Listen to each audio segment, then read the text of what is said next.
large cast iron bell that we toll to remind us to unite in peace and for remembrance. And boy, do we need to do that at the moment. However, ours is currently packed away and stored at the Australian War Memorial, and a group of Canberrans would like to bring it out of the archives and into Nara Park in a purpose-built pavilion. Apparently there's already planning permission. Now it's just a matter of funds.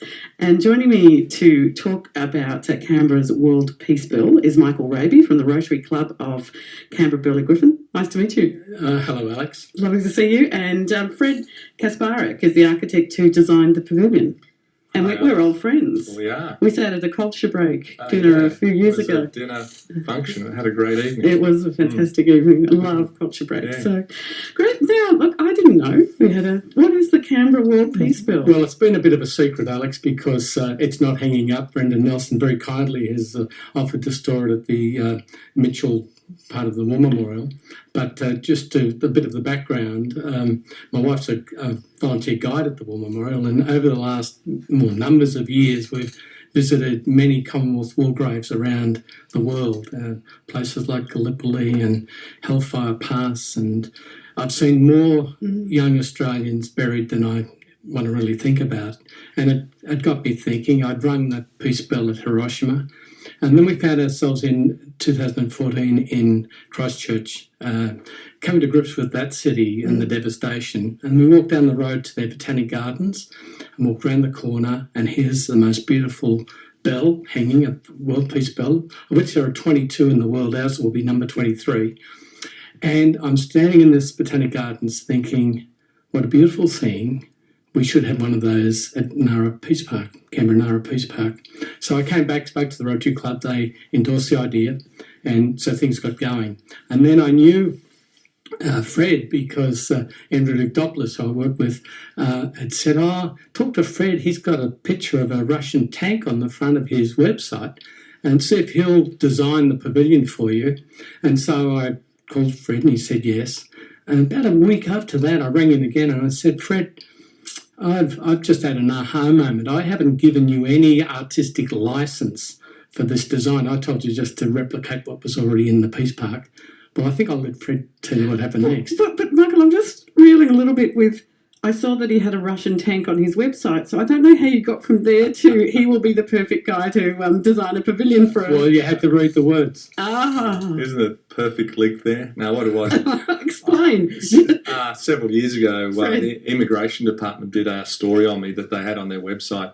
I was interviewed because I was born in Prague in 1962, and my parents were political immigrants. And so we were on holidays in Italy. And anyway, we never went back because when the communists invaded Czechoslovakia. So, okay, yeah, that is now making... Can you see the link space, there? yeah. And this country's been very dear to us. My dad was a very proud Australian, even though when he came, he was in his 40s. And he adopted Australia, and because it just educated his family. Do you speak Czech? Yeah, a little bit. Trošku. So, yeah, and that's hence the link. Because, Okay, well, he's a perfect choice. Yeah, so he's a perfect choice. Me being flippant. Yeah, I've got to correct you. The actual design is done by my daughter, who's studying architecture. I'll just take the credit for it because I'm not that clever. But, she designed it back as a pavilion, and when this opportunity came up, it lent itself to that. So she built the model, and she's in her third year architecture now. And she built the model. I actually built the bell part of it, and and it's actually based. So we'll be able to see through it. Play it. Yes. Ding it. Ring it because it's quite a big. With the hammer, you see the hammer? Yeah, I can. Yeah. I wanted to. I wanted to do it now. You can try. It'll be a little tinkle. But the concept behind it is based on the fan. Because historically the Japanese fan represented, way of delivering gifts. Yeah. Okay, I can see that. Very nice. And they were props for actors, and there was religious ceremonies and so forth. So, and the metaphor behind it is always in the fan was that the ridges of the fan were the paths of life you take, and the centre of the apex is the beginning of your life. So there's an overlay. It's quite a complex overlay over that. So you've got the bill, you've got the planning permission. Yes. Now what? We've got the land. We've got everything. You've got everything. Everything it's except the dollars. We need something over 200, maybe approaching $260,000. Oh my goodness! Yes. Yeah, for this structure. Yes, Yeah. and we And want to. landscaping. Yeah. I did send out a message on Facebook earlier this week, and said let's do it in 30 days. As Canberrans, let's send a message to the world that Canberra stands for peace. At a time when, I mean, There's a lot this going week, on. a priest had his throat slashed. I mean, the truck in Nice. I mean, when we back in 2014, the aircraft that had been shot down. That was the first thing. But there have been so many instances right across the world. But it doesn't stop just at the World Peace Holiday, because this bill will also cover things like domestic violence. We have a beautiful poem on our website. If there's to be peace in the nations, there must be peace between cities. So if you put up a campaign, like a possible or a tough campaign, or We've started. The website has gone live, and the Facebook. We have a builder already lined up. One of the great things being involved in this project is, firstly, I felt privileged that Michael had asked me, but everyone who we've spoken to who've embraced it. So we got a whole design team, construction team all ready to go. They've put it's been going almost 2 years, and everyone's ready to get going, and they've put in hours worth of work. And these professionals have done that on a pro bono basis. But now we're getting to the point where it's providing materials, the metal for the roof, the RHJ girders, the flooring, the concrete, etc., etc. So you're looking to the public. peaceful and big heart of Canberra That's to correct, say yeah. this is important. The symbols are important. Yeah, and so that it's the community embrace it and own it. You know, we're looking for partners, people who are invested emotionally and financially into it. So, you know, the site is fantastic. And if you get involved, there will be recognition of that, certainly, and depending on what level you get involved in financially as to whether you're on the website or whatever, or even a bit of a signature in the concrete slab. So there's opportunities that exist there. But the location, I should point out, is a fabulous location. If you walk down the footpath, the large path down at Nara Park, it goes to the peninsula where a lot of weddings are held at the moment. I think our Christmas party was near there last year. Yeah, so I thought it was pretty appropriate. We should put up World Peace Bell where a lot of weddings are. But anyway, held. So it's there in that clearing that looks at the Australian Museum.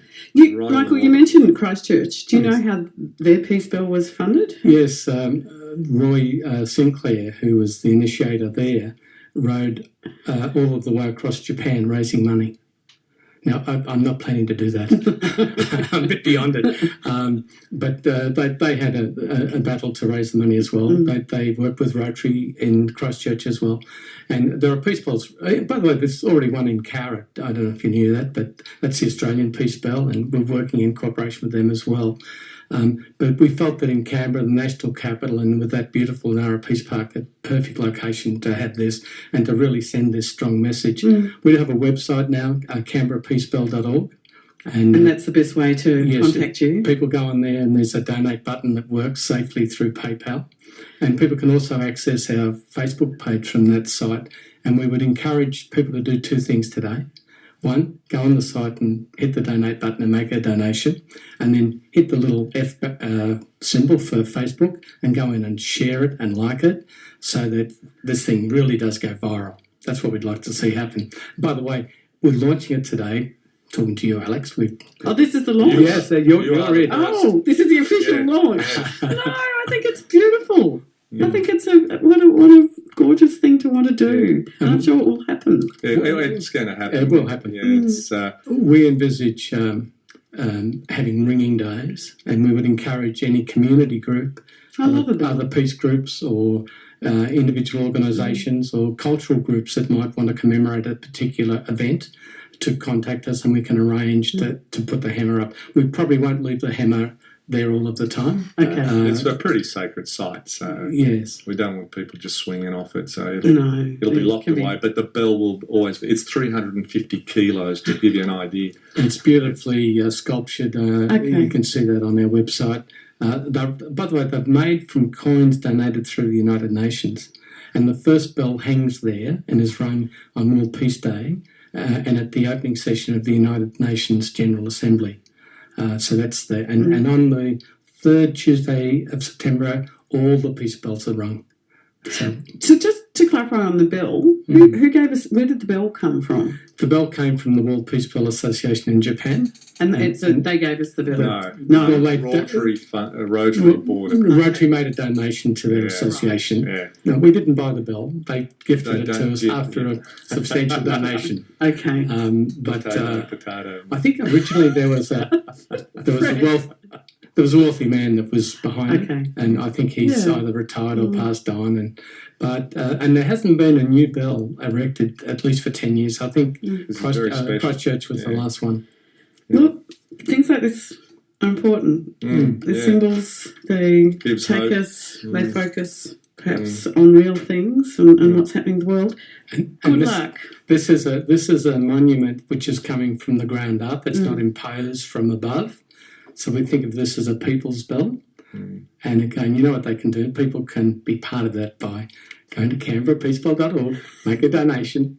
I'm a salesman, Alex. You've done that very well, Michael. Beautiful. And then announcing this is the official launch halfway through the interview is, it's marvellous. But look, all strength to you. A couple of nice blokes wanting to do a beautiful thing about peace in a world that's pretty troubled, and we've had some pretty terrible news lately. So all strength to you. So CanberraPeaceBell.org, that's the best way to start. Yes. And then you'll see if you'd like, and doesn't matter donations of small. We don't care. 20, 30. Yeah. Oh, they can do 1,000.